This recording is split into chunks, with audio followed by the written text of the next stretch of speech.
Howdy folks, I am out of town this week, by which I mean when you watch this I'll be back in town, and as of now I'm still in town, but in between I'll be out of town.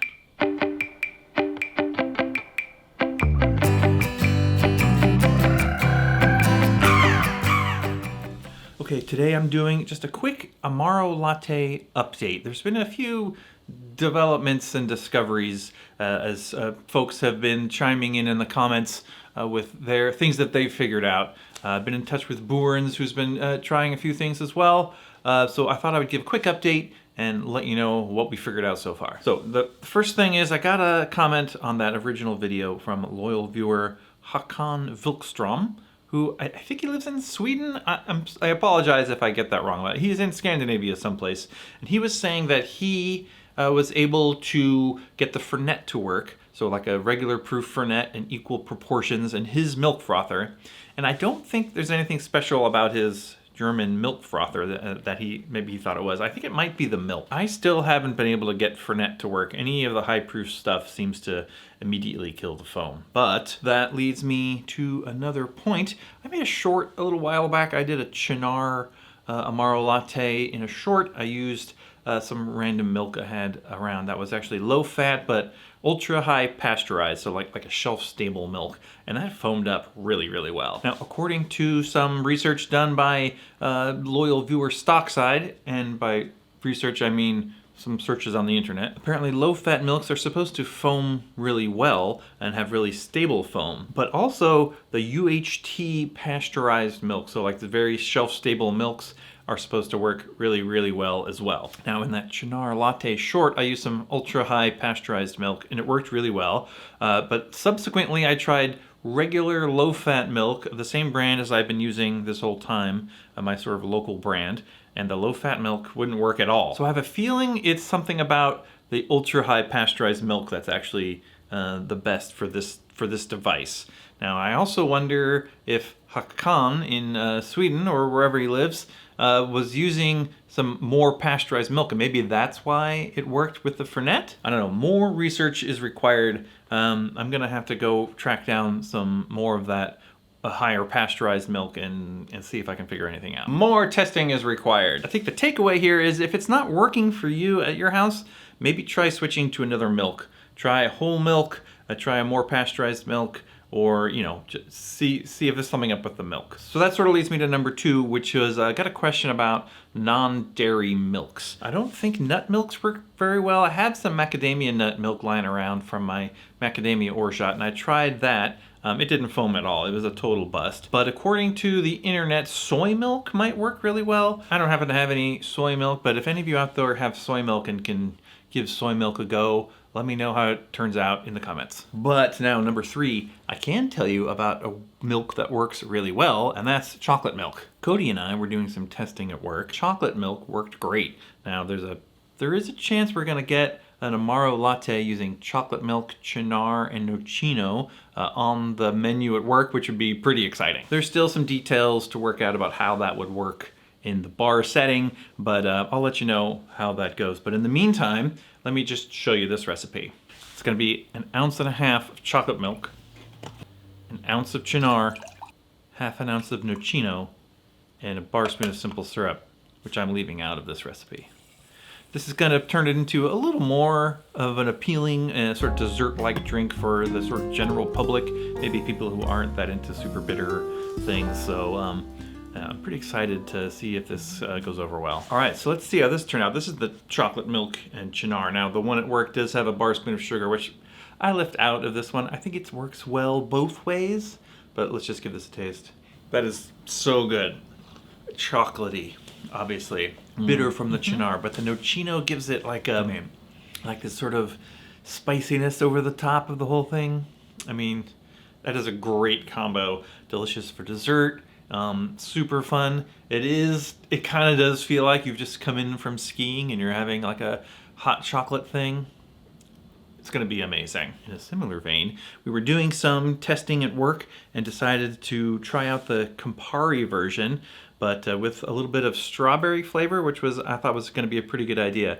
We have strawberry liqueur at work. I believe it's a Giffard strawberry liqueur. We added that to the Campari Latte version, and it worked great. It was really, really delicious. We might put that on the menu as well. But I had another idea. Since I don't have strawberry liqueur here at home, I thought maybe we can use strawberry milk. So check this out. I got some strawberry quick. I just whipped up some strawberry flavored milk, and we're gonna do the Campari with strawberry milk. Equal parts Campari and strawberry milk.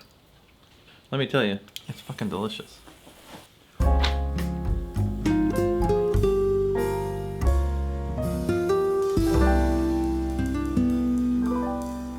Now let's see how this Campari and strawberry milk came out. The foam is awesome. The color, of course, is beautiful. Campari and regular milk is great. This is just a slightly sweeter version. I mean, you don't get a ton of strawberry flavor from the milk, but it's more of an aroma. The one we did at work with the strawberry liqueur, the strawberry liqueur is like very strong, very strongly strawberry flavored, and the nose of the strawberry is pretty intense in the Amaro Latte version. The strawberry milk, the strawberry is a little bit more subtle, but strawberry liqueur can be a little hard to come by, I imagine, but strawberry milk is in every grocery store, at least in America, so this is a pretty fun option. Now, here's number 5, something I want to address. My buddy Zach did a video where he was trying to do what's called a Shout Vert, which is Chartreuse and hot chocolate. He put an egg in it in the frother, which I don't know if that was such a good idea. And that didn't really work for him. I have an idea, though, that is if you're using a higher proof product like Chartreuse is 110 proof, I believe. I'm using a substitute Chartreuse, which is only 50%, but still, you should be too high to work. But I'm going to do 2.5 ounces of chocolate milk and just a half ounce of Chartreuse. This should dilute the Chartreuse sufficiently so that it doesn't kill the foam.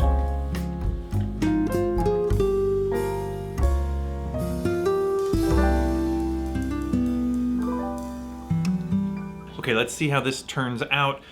This is going to be very chocolatey because it's 2.5 ounces of chocolate milk. Oh, and before I taste this, let me point out that I made this one first. It's been a few minutes since I've made it, and the foam is pretty persistent. Like there's still a nice big foam on it. Some milk does settle out eventually, of course, but the foam sticks around a pretty good long time. Although these are best enjoyed warm. So if you're making these for people, you know, get them out into their hands as soon as possible. All right, let's try it. Very chocolatey.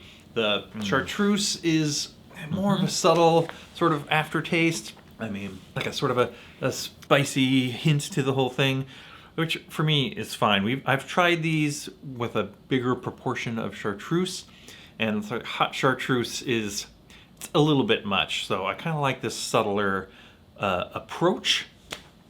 Also, if you put too much Chartreuse in, it won't work at all. So this is cooling off, and it's not nearly as good when it cools off. So, I mean, I'm going to say drink these hot. Now, that's 3 pretty good options. But here's a final point. I just wanted to let you know some things we figured out that don't work.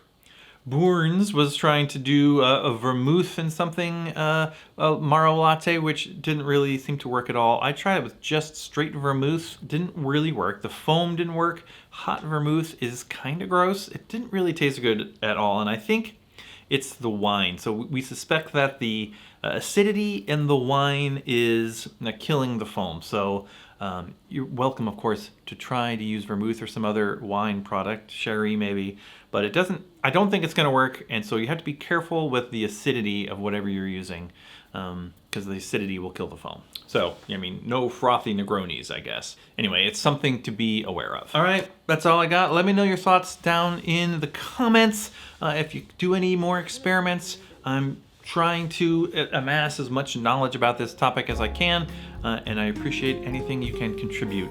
In the meantime, thanks for watching, and we'll see you next time.